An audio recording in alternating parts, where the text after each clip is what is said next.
ഇതാണ് ഞങ്ങൾ ഉപയോഗിക്കുന്ന കാച്ചെണ്ണ. അപ്പോൾ ഇത് ഞങ്ങളുടെ അമ്മയുടെ കുറേ സ്പെഷ്യൽ ഇൻഗ്രീഡിയൻസ് ഒക്കെ ചേർത്ത് പ്രിപ്പയർ ചെയ്തെടുക്കുന്നതാണ്. ഇതിൻ്റെ കുറച്ച് വീഡിയോസൊക്കെ നേരത്തെ ഇട്ടിട്ടുണ്ട്. എന്നാലും ഇതിൻ്റെ ഒരു ഡീറ്റെയിൽഡ് വീഡിയോ ഒന്നുകൂടി ഈ വീക്കിൽ തന്നെ നമ്മൾ അപ്ലോഡ് ചെയ്യുന്നതായിരിക്കും. അപ്പോൾ ഈ എണ്ണ നമ്മൾ ഒന്ന് ഡബിൾ ബോയിൽ ചെയ്തെടുത്തിട്ട് ഇപ്പോൾ എൻ്റെ തലമുടിയിൽ ഒരു ശകലം പോലും എണ്ണയില്ല. ഇന്ന് അമ്മയാണ് എനിക്ക് ഹെയർ ഓയിൽ അപ്ലൈ ചെയ്ത് തരുന്നത്.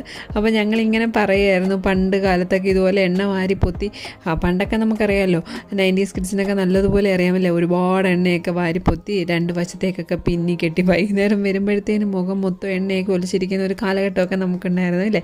അപ്പോൾ ഞങ്ങളിങ്ങനെ അതൊക്കെ പറഞ്ഞ് ചിരിക്കുകയാണ്.